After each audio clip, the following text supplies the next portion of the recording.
Good morning. This is Black Crow walking from Australia, bringing you a study of Course of Love by Mari Perron.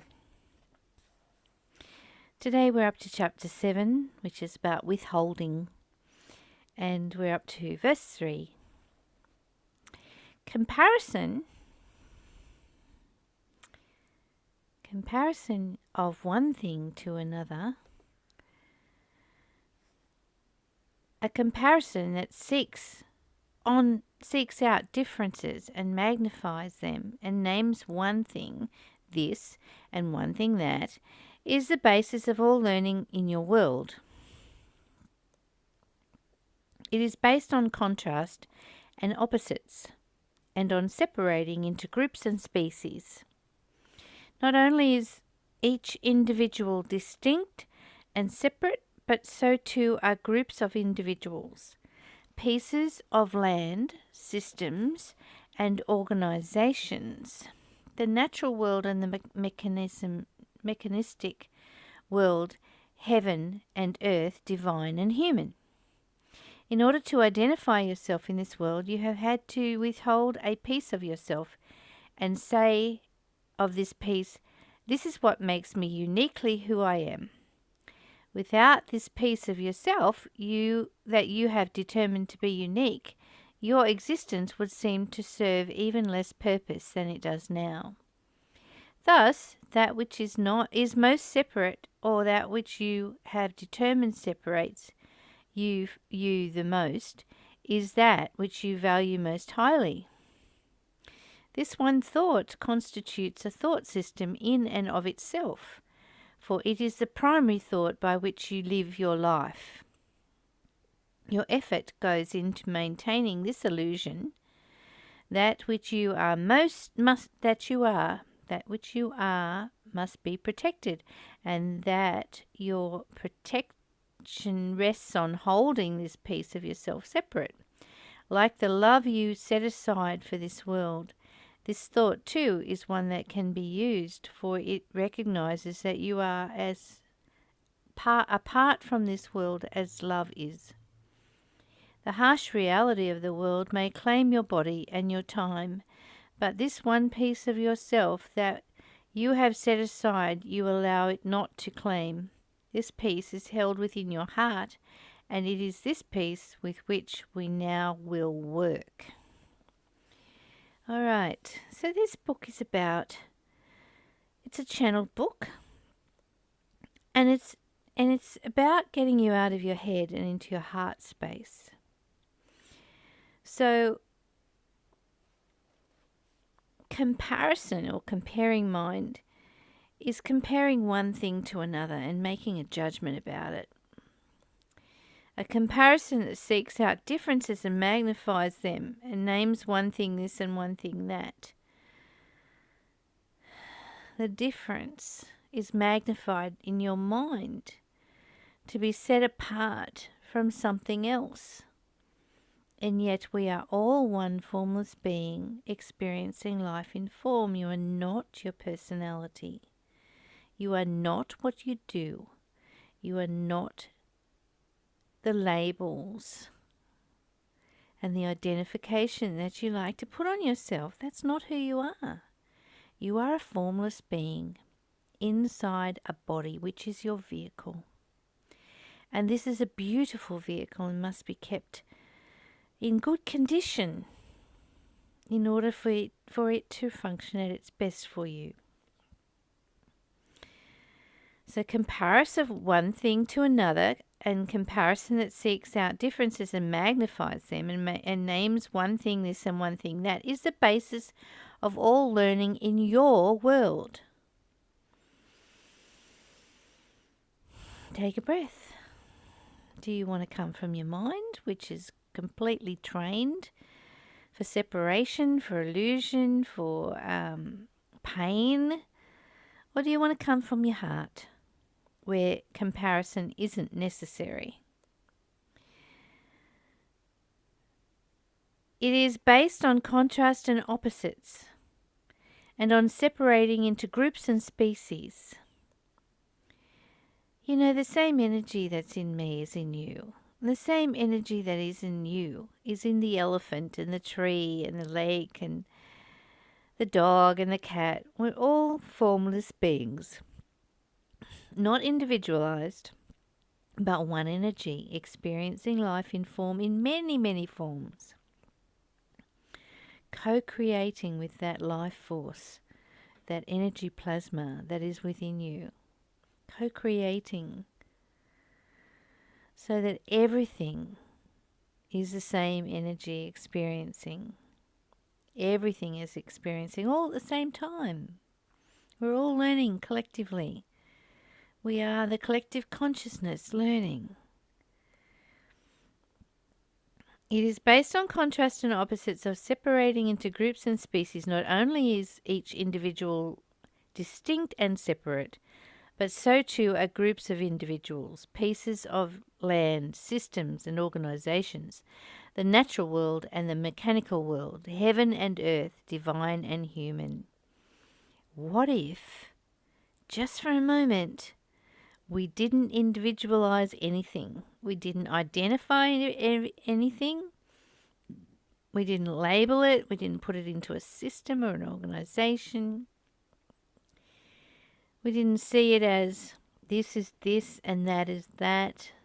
We didn't see the contrast. What would happen to you if you let that go? Would you not become curious?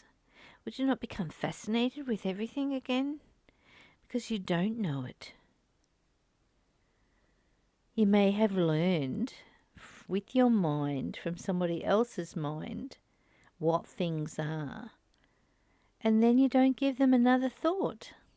Imagine for a minute if you could have a cup of tea and you watched yourself make the tea, you watched yourself make the selection of what sort of tea you would have.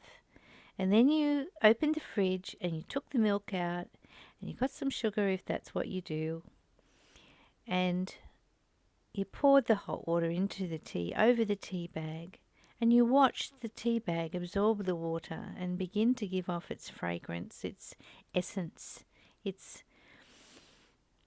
aroma. How beautiful is that? And then you watch yourself reach for that cup after you put the jug down. And you take that cup to your favourite spot, your favourite chair to sit in to watch the view.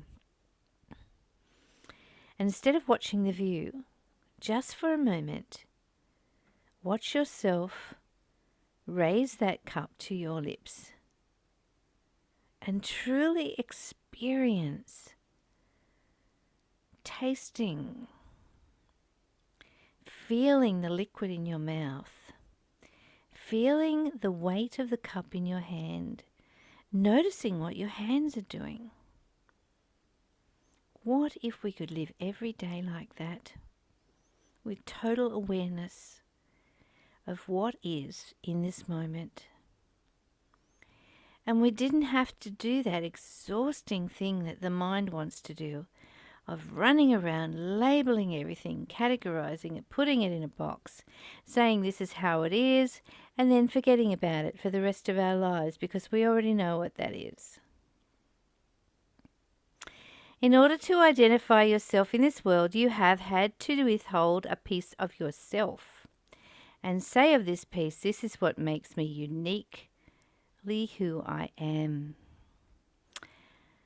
I remember thinking that Katharine Hepburn was eccentric and I wanted to be just like her.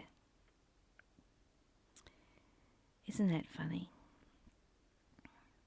To be like someone else, to want to be like someone else, or to find something that sets you apart as uniquely different, uniquely individual. This is what we've been trained to do with the mind. The mind needs for us to be special. It needs for us to be standing out in some way so it can be admired or thought highly of. And that is the egoic mind at play. within you. Imagine for a minute you could let the egoic mind have a little rest, and that you could see everybody as love. There would be nothing missing of you then. There would be no piece that you set aside to be special. There would just be love, and we would treat everybody the same. We wouldn't place someone on a pedestal and say, "Oh my God, you're so wonderful. Look what you can do." So what? We are all gifted. We just need to find the gifts and use them for the benefit of mankind. Not something that's comparing mind wants to say, "Well, you can do this, but I can't." Or "I can do this, but you can't." Comparing mind is a dangerous mind. And as soon as I hear someone comparing themselves to something else, I have alarm bells going off in my head. And I look at that person and I see this awful self-image that they're walking in. This low self-image. That someone in their life has diminished them. Why is that necessary? Why do we have a need for hierarchy? Why do we have a need to set someone higher or lower than us? Why does the egoic mind want to compare?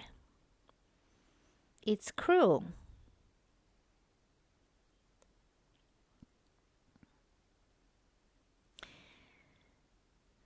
Without this piece of yourself that you have determined to be unique, your existence would seem to serve even less purpose than it does now. What if we could see the whole world fulfilling the same purpose, moving towards love, expressing love, wanting love? It's the truth. We all want love. And when we're not getting it, we are like crying babies with unmet needs. And perhaps it's time to see the world as needing the love that you have to share.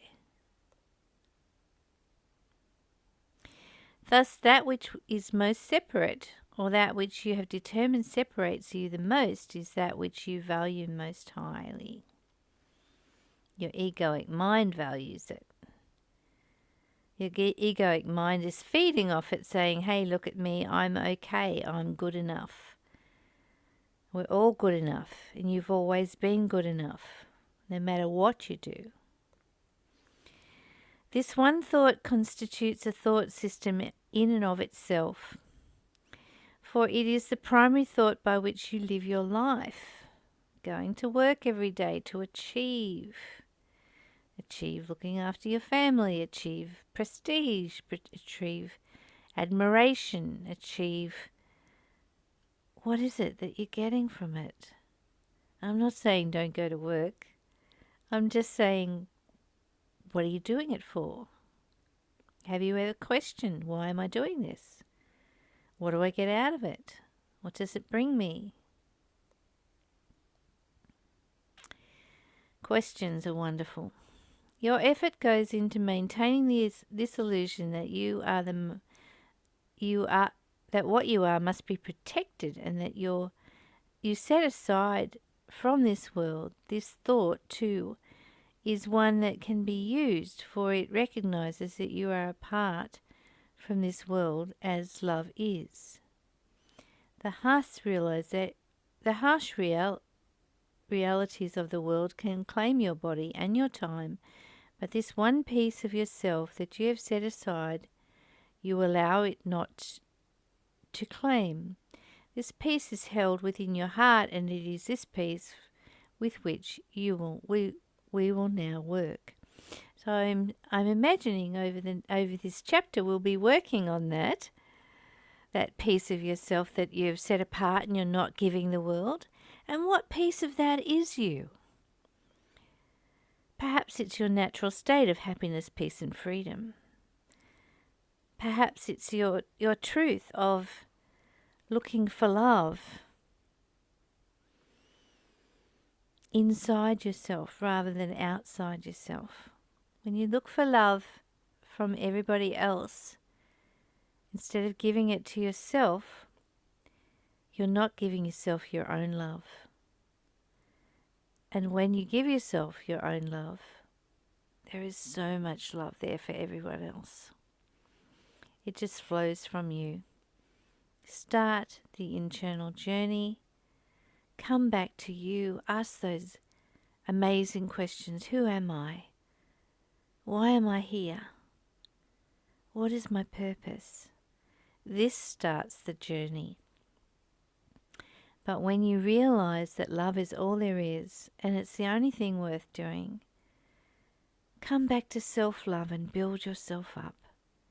And let that love flow from your heart and your eyes into the hearts and eyes of everyone you meet.